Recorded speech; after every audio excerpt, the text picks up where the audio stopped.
Thank you for joining us for the Upgrading to the Cloud webinar. Appreciate you joining us today. So today's chat, we're going to cover some interesting topics. We're going to talk about what Acela has done to try to simplify the migration process to really make it more of an arrive and drive program and easier for you, given we know the constraints these days on IT resources.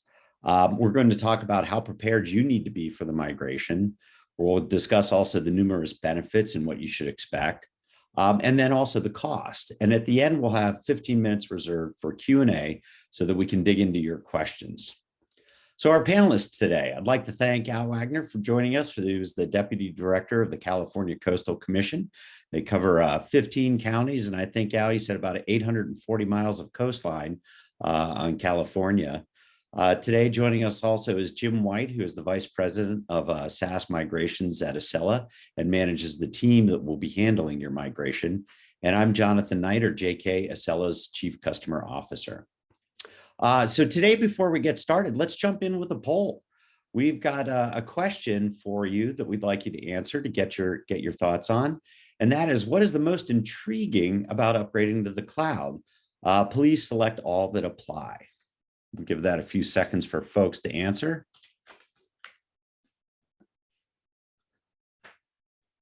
Votes are coming in. All right, it's interesting. You can see the little graph move as people vote. Cybersecurity was first, but now no more major upgrades is in the lead. It's neck and neck almost with improved performance and user interface. Well, it looks like most folks have voted. It's still kind of trickling in, but no more major updates. Well, it's interesting. We'll talk about that more. That was one of our goals with the SaaS migration program overall, is that this would be easier than a major upgrade, and then you're done. You never have to do it again. You never have to go get funding to do it again. So that is good to see that that's the number one.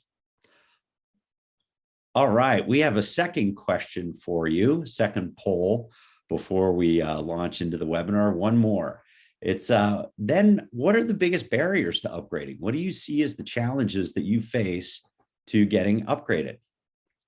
So we'll give a few minutes here for folks to start answering. Oh, it's bouncing around. Control of data was in the lead, but cost now is in the lead. And cost keeps pulling ahead. Control of data hanging tight, second place. Lack of resources, 3. Not ready for migration, and other. All right, well, cost.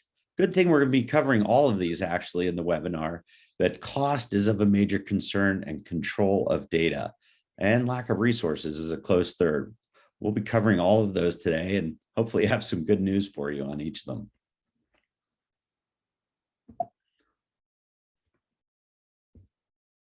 All right, I think that's good for the poll. So let's jump in. To start us off, we want to ask the question, why migrate? Like, why did you migrate? And I think nobody better than to tell us about that than a customer. And Al recently went through it and went through the process with his team of doing the analysis of why and when and how to migrate. But Al, I'm curious to kick us off. Can you tell us why the California Coastal Commission decided to migrate in the first place?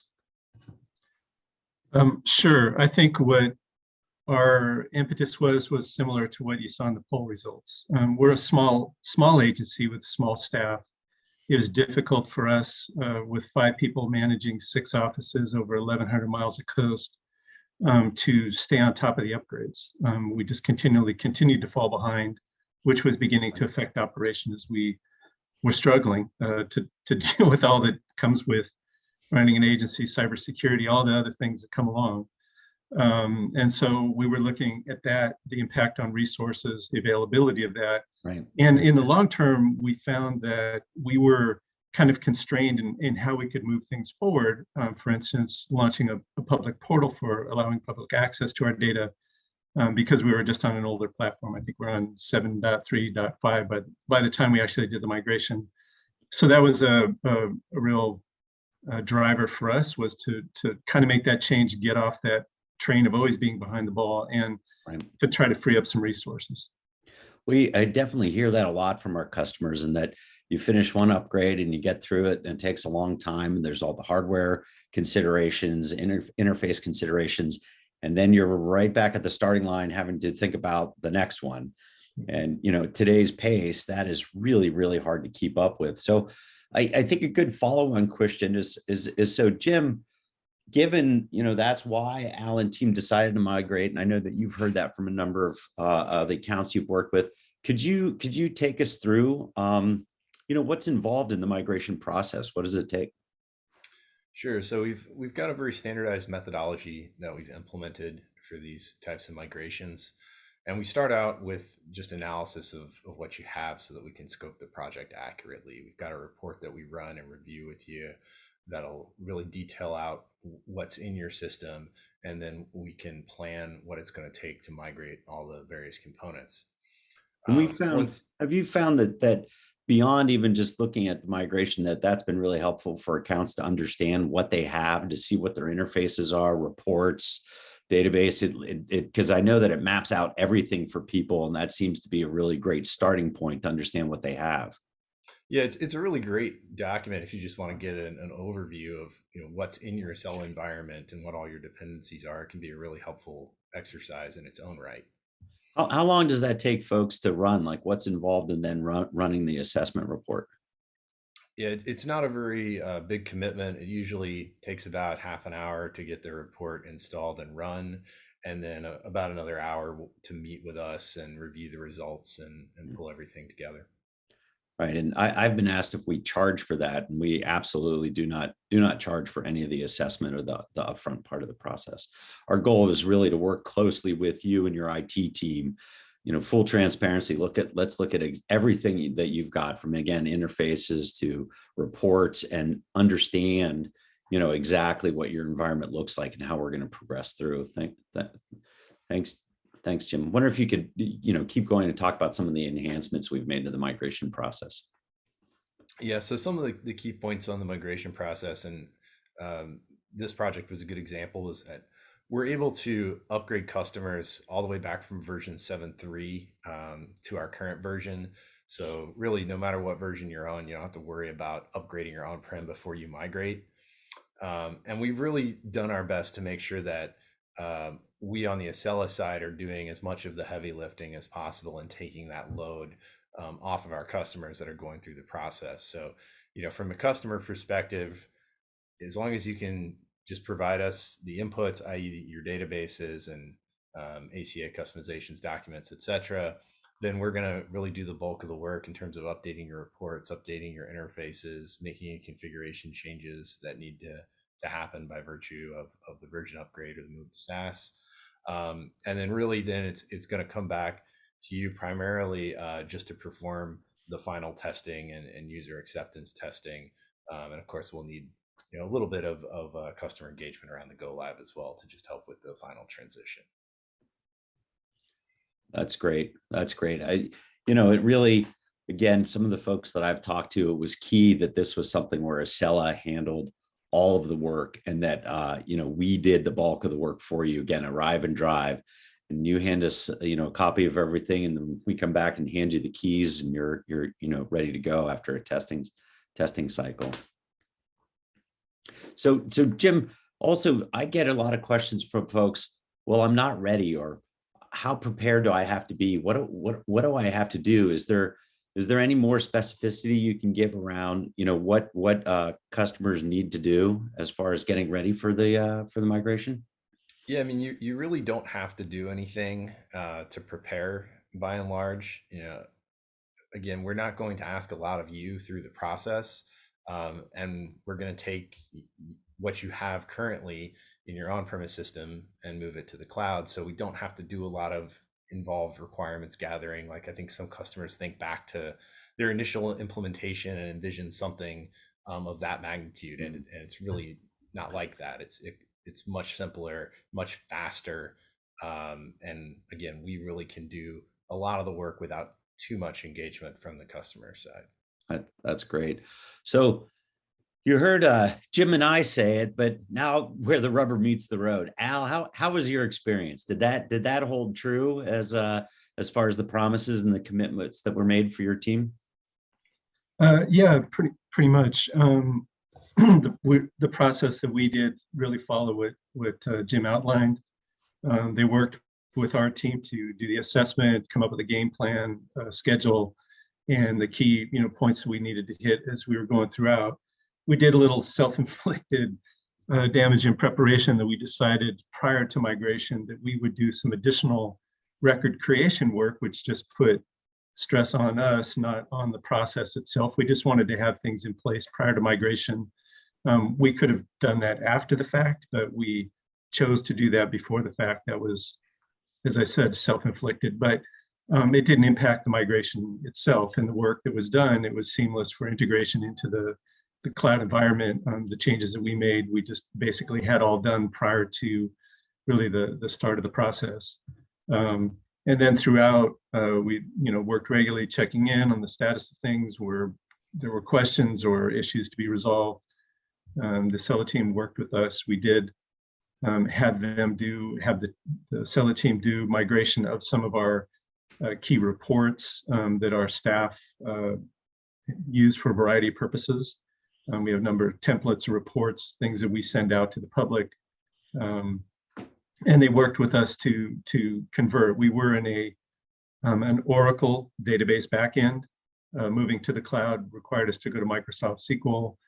So that conversion, had to take place, and the Acela team handled that for us, which was great because none of us speak SQL. So that was a bonus to be able to get that done. And then we tested and deployed, made adjustments prior to go live, and that process generally worked really well. That's great. That's great. It's always fun to hear when a customer says, "Yeah, you actually did what you said you were going to do," and it was straightforward and easy. It's interesting. I get asked a lot about kind of the history of Acela going to the cloud, and we went through a very similar process starting about 5 years ago that our customers are going through.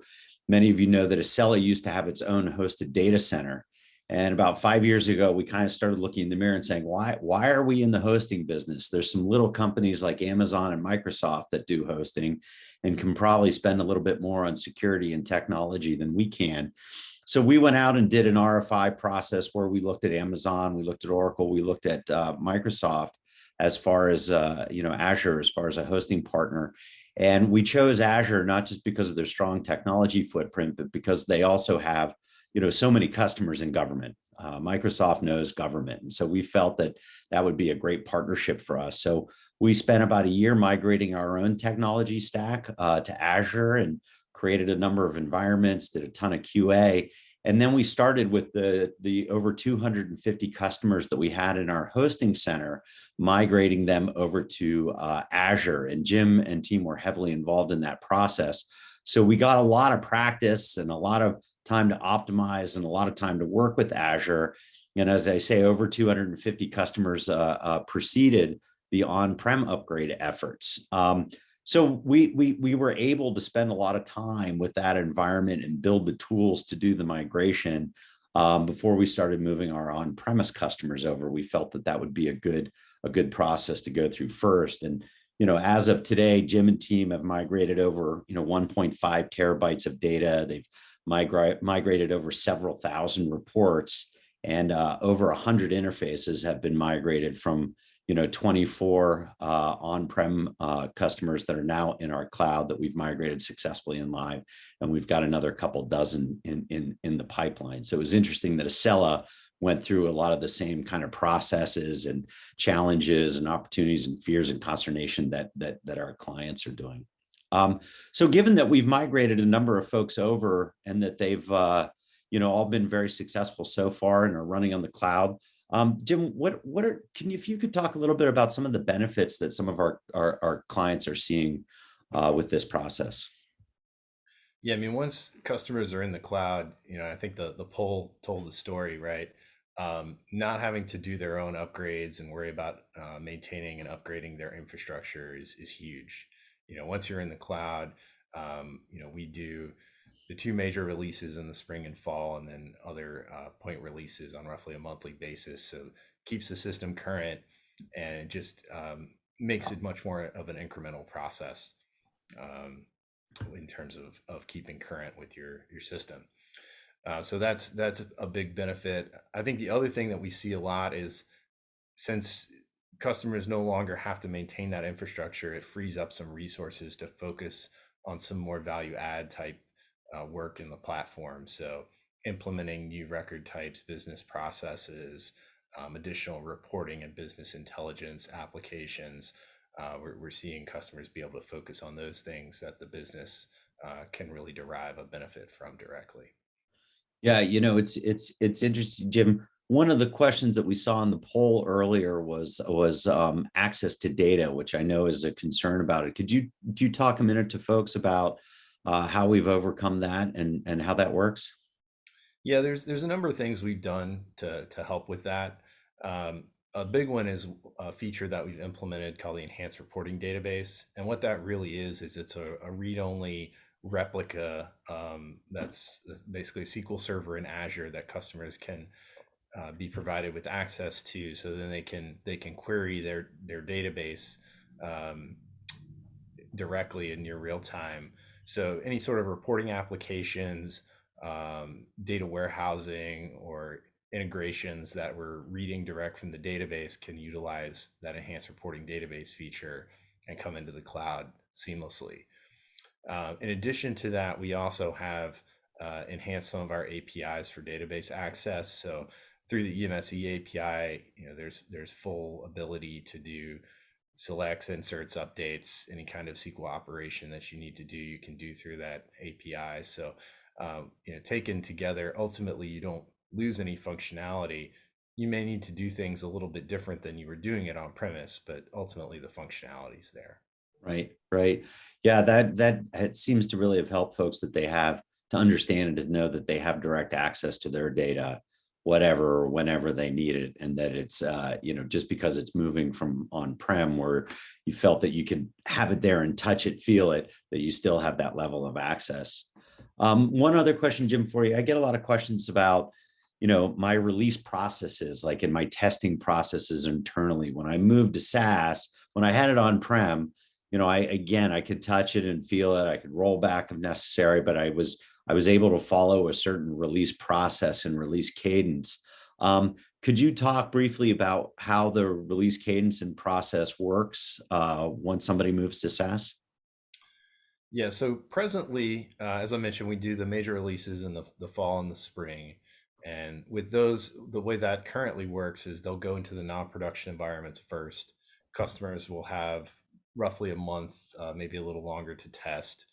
And if there's issues found, we'll work to address those and then ultimately put that release into production. Um, on a monthly basis, we'll have smaller releases, hot fixes. Those are primarily focused on bug fixes and security issues. And with those, we typically will release them into the non-production environments a week or two in advance, again, to give customers the opportunity to test and validate. Like I said before too, it's a much more iterative process than I think people are accustomed to on premise. Because the releases are much more frequent, there's a lot less change within the scope of any given release, and we provide detailed release notes so customers can help target any regression testing they want to do around the changes that are in that particular release. So it's just a different process, I think, than people are accustomed to on premise, where they're typically jumping multiple major versions with a given upgrade. Right, right. Yeah, that's the I think that's really important is that it becomes, people, get concerned about the frequency of releases. But again, since you're not having to install things and run things and do it on your own hardware, it actually seems like it becomes a lot easier for folks. But that is an area that we have dedicated some of our customer success managers to working with our customers after they migrate to help document and understand a release process. The other one I get asked a lot about, Jim, is interfaces. If you could just talk briefly about, people say, well, obviously Acela is a part of a much larger complex ecosystem and is tied into a lot of different systems. It was one of the things that struck me when we were gathering some of the data that you and the team have migrated over 100 interfaces already. So there's not much you haven't seen in that area. If you could talk just briefly about interfaces and how that is taken care of. Sure, interfaces are a big part of what we do. With the SaaS platform, all of the major APIs that you have on premise are still supported on the SaaS platform. So Construct, GovXML, the SOAP web services, EMSE web services, all those are still available. So that really helps us in terms of being able to migrate your interfaces with minimum changes as long as they're using some of the APIs. Where sometimes we have to change the architecture a bit is if you're reading and writing directly to the database. Of course, we'll want to update those to utilize the APIs and or the enhanced reporting database. And if you have something where you're reading and writing files direct to the file system, we'll typically change those interfaces to do file exchanges via something like SFTP.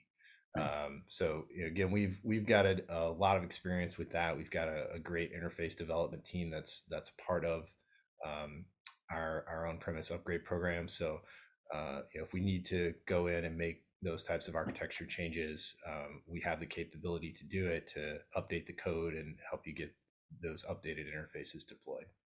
That's great. That's great. And I know that's another thing that you and the team take care of for our customers. So this is not work that is saddled on our folks. So that, and then finally, Jim, security, if you could touch one more time on security, given all the ransomware attacks and, kind of the scary world we're in, as far as that concerned, if you could just little wax poetic for a minute on security. Yeah, we certainly focus a lot on security with the SaaS platform. We do annual SOC 2 compliance audit, PCI audit, HIPAA audit, penetration test. We're continuously monitoring for any sort of intrusions or penetration attempts. Work very closely with the security team at Microsoft as well and leverage their expertise. One of the benefits of moving to SaaS as well is that one of the features that we have in the SaaS platform that we don't have on premise is a single sign-on integration. So we can integrate with right now Azure Active Directory single sign-on or Okta single sign-on, and with the upcoming release here, we're also able just to support generic SAML and OAuth providers as well. So that's an area where we continue to focus and just expand the platform. In the future, we're even looking to incorporate single sign-on functionality into the citizen portal as well. That's great. That's great. Yeah, I get asked about single sign-on fairly often. So now, again, to put the shoe on the other foot. So Al, I'm curious the benefits that you have seen since migrating and, all the stuff that we've been covering and discussing. What did you think? What were some of the benefits?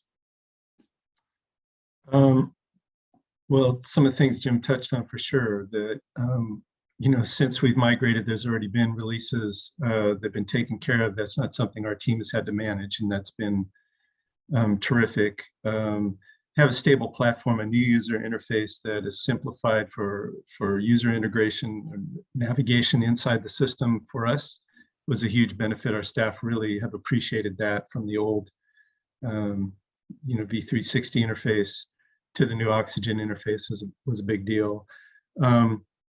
Just the usability became much more intuitive, which helps reduce the training needed on the other side for new staff, and the training on migration.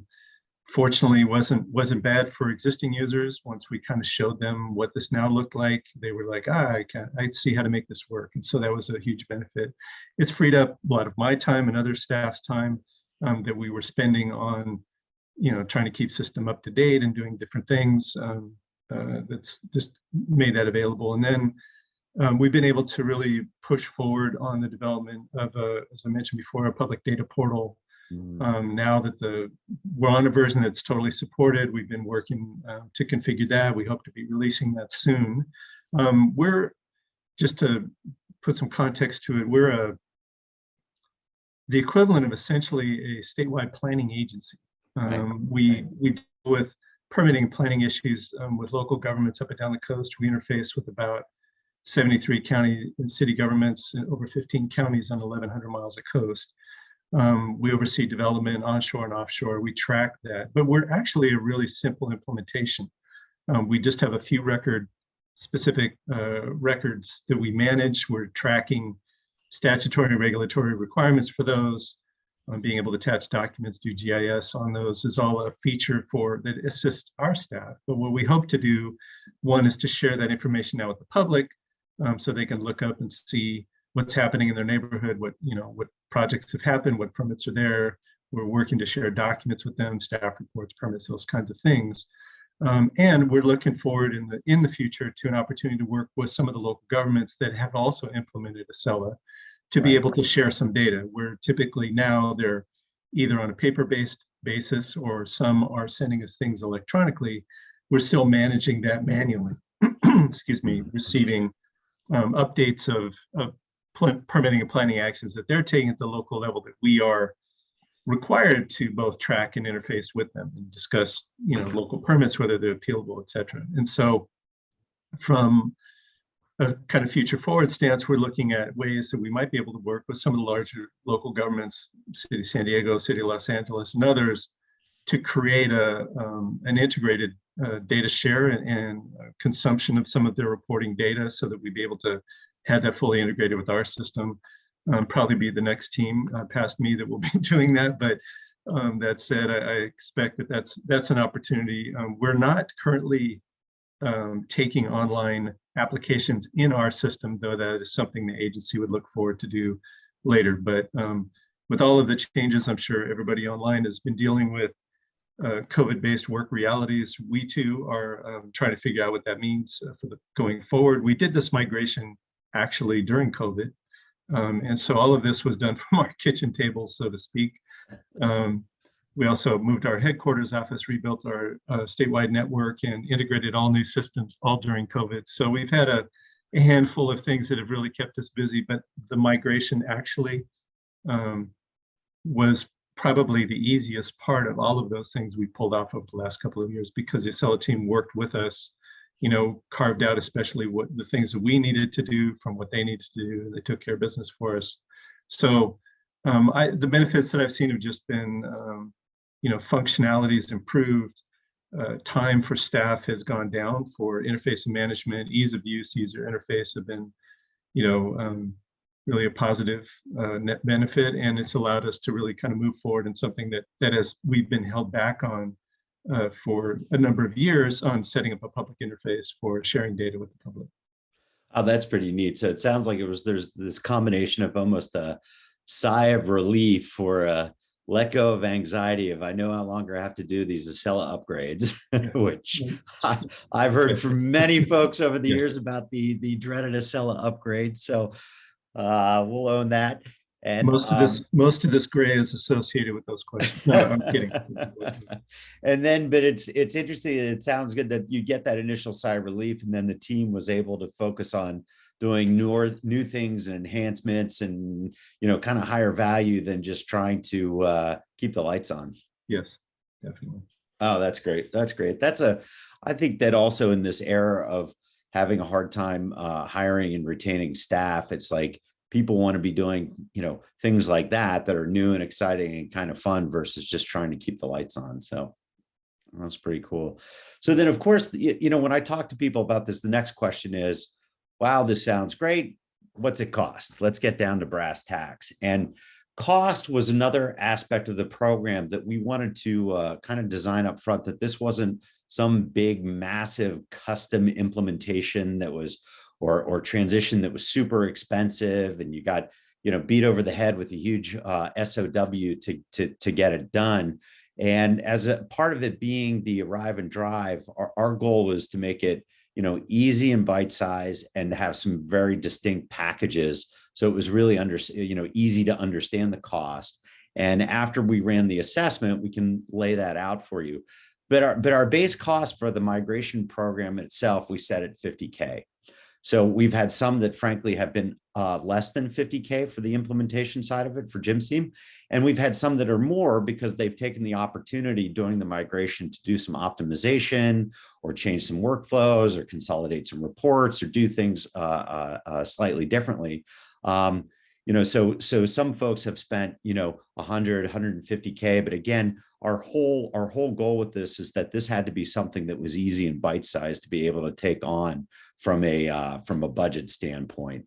And we take a lot of time again to lay that all out, out up front with you as a part of the assessment tool that the team runs in the process, so that you know exactly, not just how and what it is, but what it's going to cost. But again, our goal was to make that something that was very, very bite-sized. And again, as Al mentioned, one of the things is that once you do the migration and the cost of this migration should be, no more than a standard major Acela upgrade. And in a lot of cases, it's actually been less, but then you're not having to go allocate budget in the future for, the next upgrade and then the next upgrade and the next upgrade and continuing to, ask for funds to do that. You can use your funds for some of the enhancement type work that Al discovered. And the other thing that we found is that you can also use ARPA funds to do this. And with that, we decided that we get the question a lot about our ARPA funds. How do ARPA funds get used? Where do I find them? How does it work? So I asked my colleague, who's kind of an expert in this area, Daryl Booth, to join us, who's done a lot of research in this area, and for him to take you through some of the funding options. So Daryl, I'd like to hand it over to you. You can introduce yourself and educate us all. Thank you, JK. I ask for just 1 minute today to rally the leaders who are on this call. There's a law that exists called the American Rescue Plan. ARP, ARP, ARPA are common names. The law establishes a COVID fund for every county, city, township, etc. And basically, it's a stimulus program for pandemic recovery, all managed locally. For the jurisdictions on this call, this is millions of dollars. For many, it's tens of millions of dollars, and for some, even more. When half the money was delivered last summer and the balance will be delivered this summer. And here's the thing. In my work, JK, with local leaders and national associations, many folks, like the people on this call, are A, not aware, or B, not invited to participate in the process to propose projects. And if you do get to the table, the reason sometimes given is, oh, your project wouldn't qualify. JK, I'm here to tell you that that is incorrect. Your project certainly does qualify, and this has been validated through the US Treasury. Projects like upgrading Acela, moving to the cloud, hiring additional help to facilitate your project, and many other projects spanning far beyond today's topic qualify. So I want to leave you with a call to action. Your call to action is ask the question. Ask your county exec, your budget officer, your elected official, your city council. Ask for the plan. Ask to be included in the conversation. My sense is that come 2024, the deadline to commit these funds, there will be a rush to find projects for these funds. Don't wait. Ask the question, please. I put some info in the chat, JK. We want to help. Call upon us. Even if you hit a roadblock, still let us know. Others can benefit from your findings. And again, we want to assist. Thank you, JK. Thanks, Daryl. And again, I want to highlight that Daryl in the chat posted a link to where you can get more information for this. And, given that we've walked through it with a number of clients, we are also happy to help and happy to inform you. Daryl is just a wealth of knowledge in this area. He spent the last 35 years working with state and local governments on technology, business planning, legislation changes. Daryl's been very active in the environmental health space. So he is a wealth of knowledge. I often defer to Daryl or call him up when I have any questions, and he's able to help me tremendously. So we are happy to help with this. And again, we have found that with some of our customers, they've been very successful at using these funds to spur technology advancement. So again, thank you, Daryl. So with that, one of the things I'd like to mention is that we've reserved a lot of time for the Q&A section. And I think given it's 10:37, we should jump into that right now. If you have questions, go down to on the lower part of the screen on the right-hand side, and you'll see a little icon that says Q&A. We already have several questions that we'll jump right into, but please, and then I've got a few questions that I get asked lately. Actually, I'm sorry, before we go into that, let's do our final poll for the day. And so let's get a lot of good responses on this one so that we can close it out strong. What's next? What do you want to do next? We're curious of your thoughts about next. Jim talked about what we typically start with is the assessment. And again, the assessment is really simple to run. The assessment tool, it crawls through your architecture, your topology, and prints out a report that basically lists everything from every single report to every single interface, the data model, configuration settings, everything that you have. And we found that it's kind of funny. We call the meeting that we have after this the Jim White Mythbuster meeting, because it sounds really scary and challenging and hard to migrate from this environment that you've managed in your own four walls for many years and built up a lot of expertise to that, to saying, I'm going to hand that all over to somebody else. And given how challenging some of my Acela upgrades have been, how can this be so easy? I mean, I frankly have had CIOs say to me, this sounds almost too good to be true. And I say, well, we've got a pretty good track record. But again, that assessment and then walking through with your technology teams, the results of that assessment and understanding exactly what it is, and then that translates into a very specific migration plan, has really helped people get through it. So a lot of folks have what they need from now, which is great. And then the readiness assessment. And again, please reach out to your account executive or myself to get that scheduled, as it's a great starting point. So thank you for that. So sorry about the agenda mismanagement. Let's go into the Q&A. And we've got 8 questions now, which is terrific. Let's pull those up. Let's start with a question from Paul O'Leary.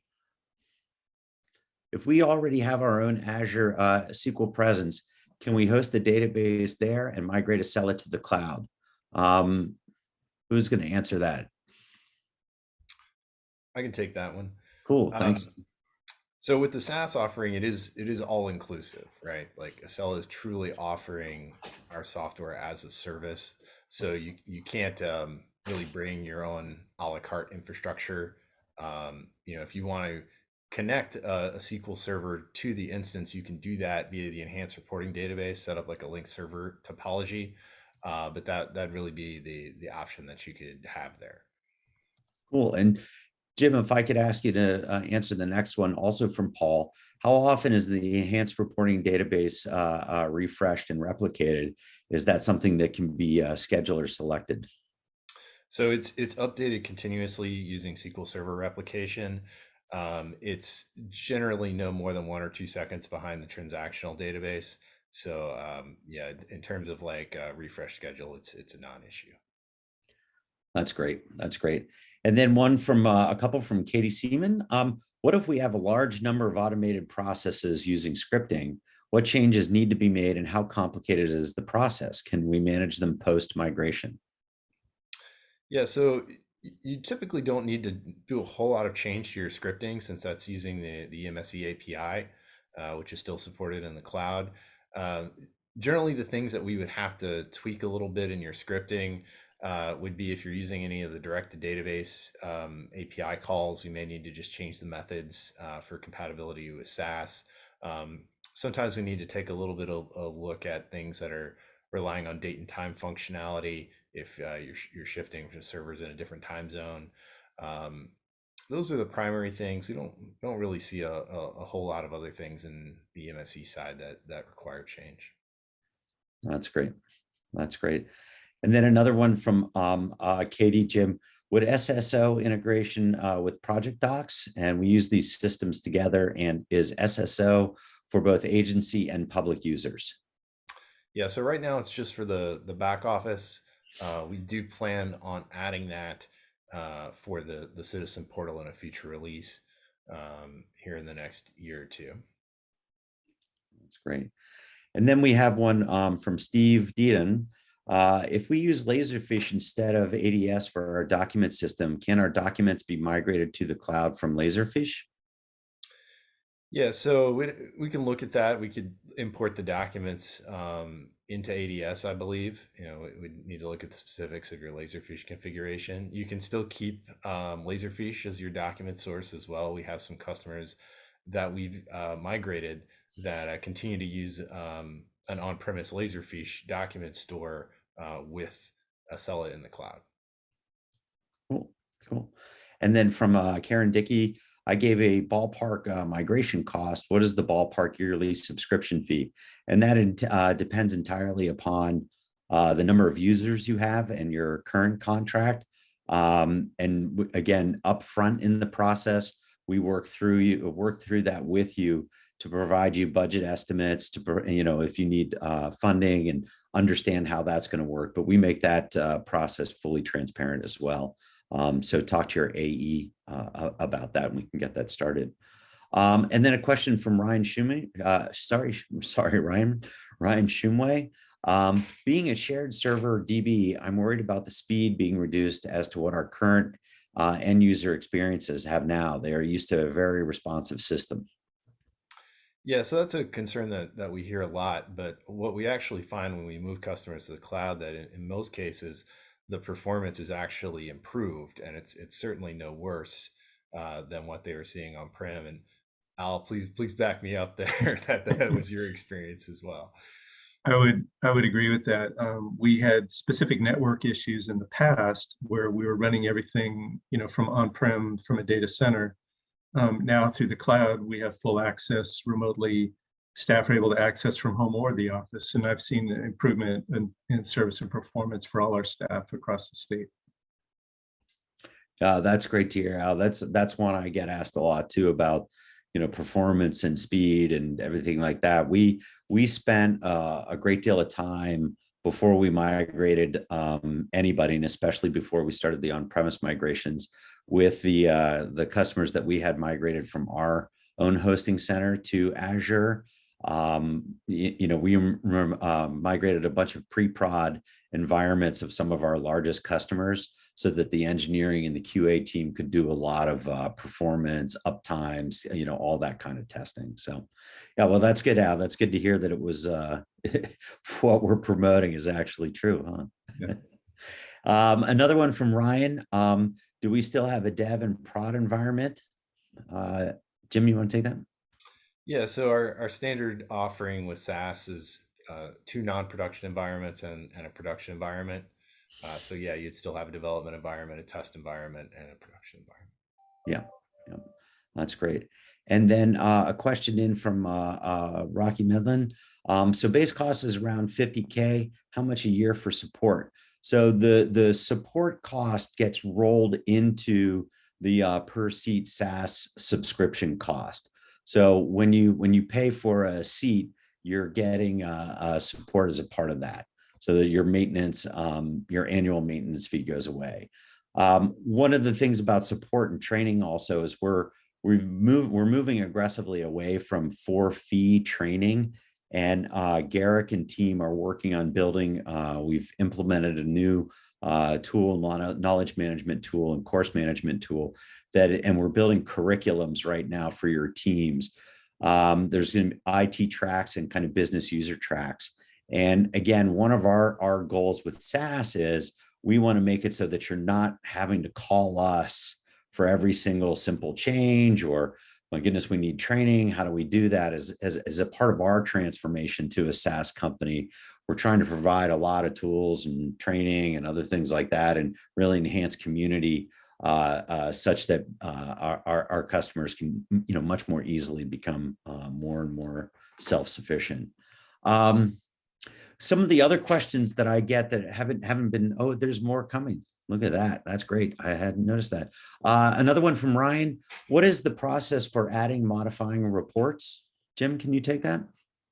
Yeah, so if you need a report added or modified, you can just submit that request as a support case. We'll take that in, do some review and QA on it, and then get it deployed on our infrastructure. Typical turnaround on that is 1 business day. Sometimes it can take a little longer if it's a particularly complicated report. But we right now we're turning around over 90% in a business day or less. That's great. That's great. And I know that there's been several thousand reports that have been migrated to date, so that the team has a lot of experience there. Question coming in from Ariel Sakaris.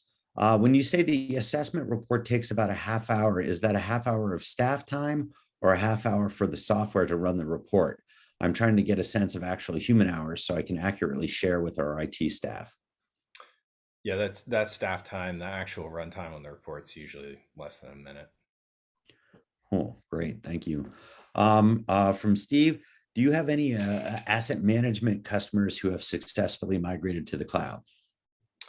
Yes, we have a couple actually. One of them even is an international customer down in New Zealand. So yeah, we definitely worked with asset management. That's great. Another one from Ryan. Do end users contact Acela support directly for assistance with the product, or do they still go through IT? I'll answer that one. We still ask that each customer has a set of named interfaces for our tech support organization. So yes, you would log those with typically with your IT organization. I will say we keep a lot of detailed statistics on all tickets that come in, everything that gets filed, and our turnaround time on answering and resolving SaaS tickets, especially if they're technical in nature, is a lot faster, is way faster. And the reason being is that we always have access to the system then, and it's very easy for us to troubleshoot compared to if we have to start trading databases and get the latest version of what you're running, and try to kind of troubleshoot remotely. So the tech support organization, and again, given that they sit right next to cloud operations, the engineering department that runs the and manages all the SaaS instances, our turnaround time on SaaS tickets is much faster. From Rocky, we are getting ready to implement ePlan Soft. Will that work in the cloud as well? Yes, it will.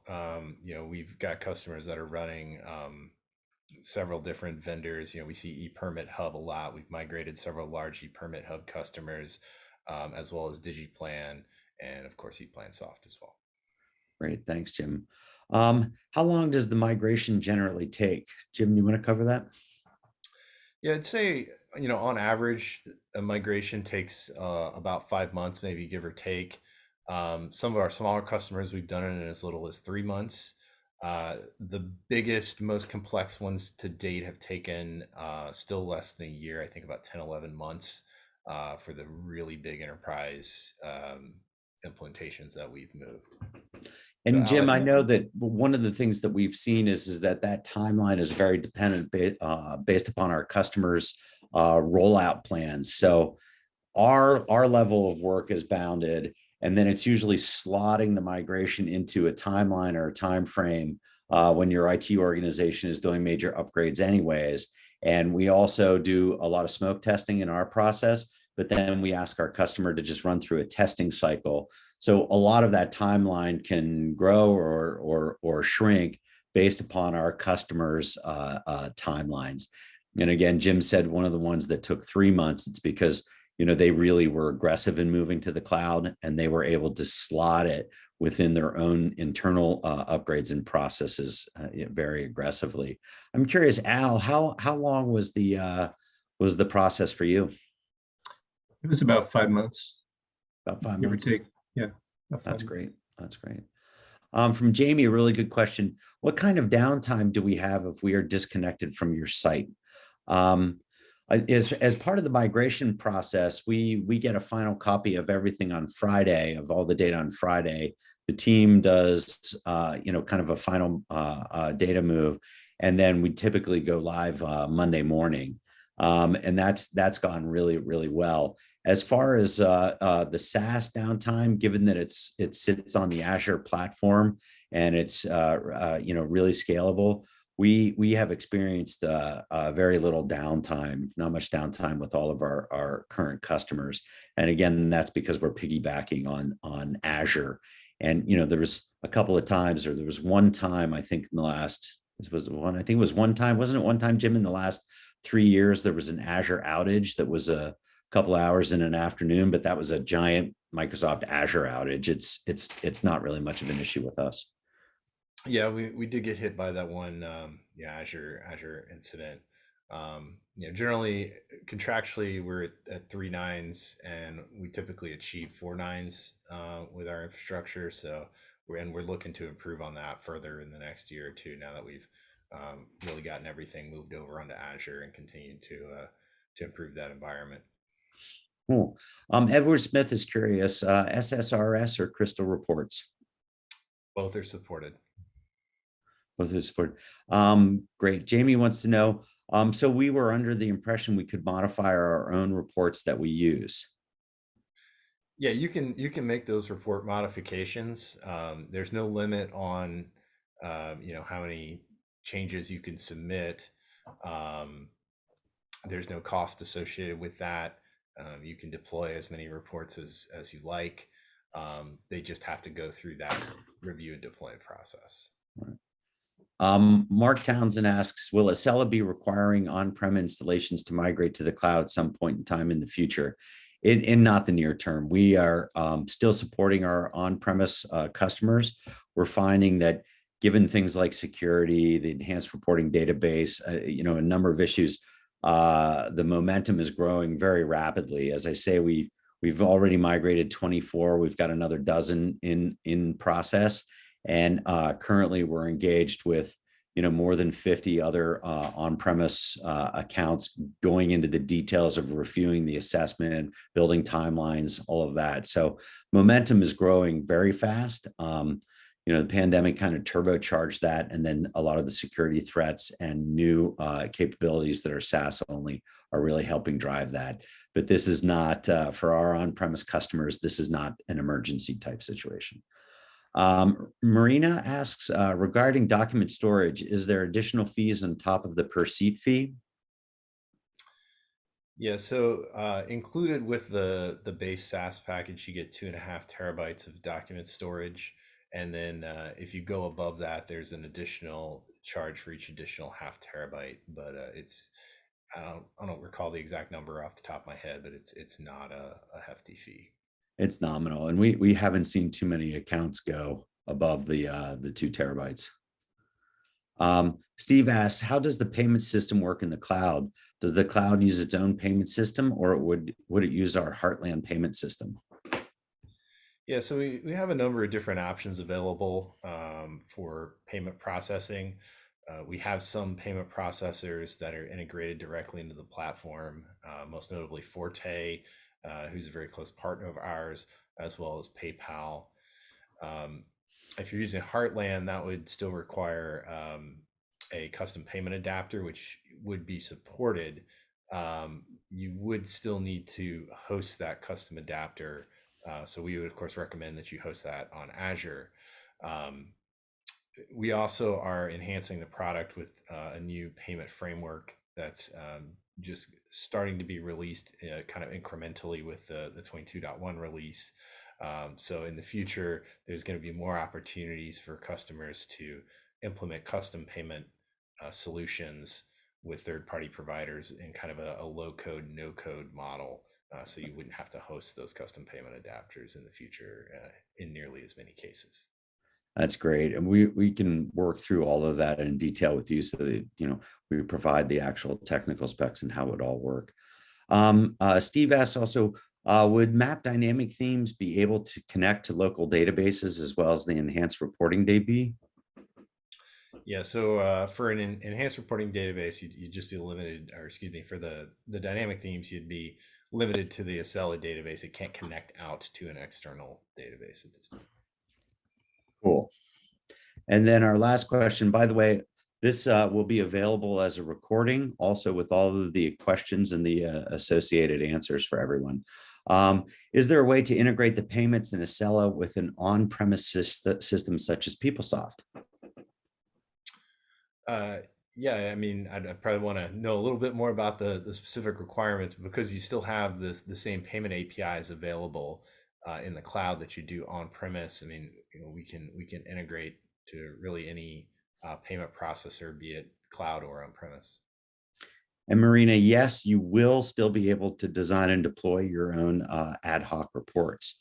Well, that's the end of the questions. This is fantastic. Or actually, another one just came in. Ryan, is your primary Azure data center stateside?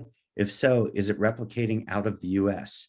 Yes, it is stateside, and no, it is not replicating out of the US. One of the key requirements of many of our customers and Microsoft customers. Cool. So that is the end of the questions. Again, these will be available. In closing, Al, any words of wisdom for your peers out there? I was pleased that the migration worked really well for us. It has relieved us of much of the day-to-day operational side. I've been pleased with the performance, and I'm happy that our staff have adapted really well to the change. It was fear of change is change management is always a challenge. Our staff that were not as comfortable with change were apprehensive, but I think all of them have come on board and enjoy using the new system that we have on board. And so I'm pleased with that from just an operational standpoint and usability standpoint. That's great.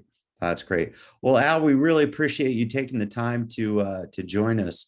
Again, I find that your insights are just absolutely invaluable, and I know you were a great partner with us throughout the process, so really appreciate it.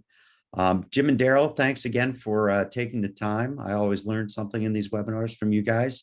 And to all of you out there, thank you so much for joining us.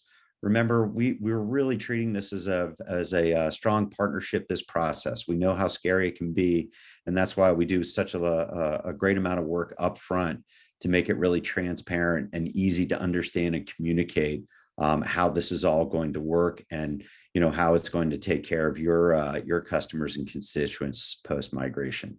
So again, any questions and comments, please reach out to your AE, and this recording will be available to everyone. I'd like to thank you again for joining us, and have a terrific day.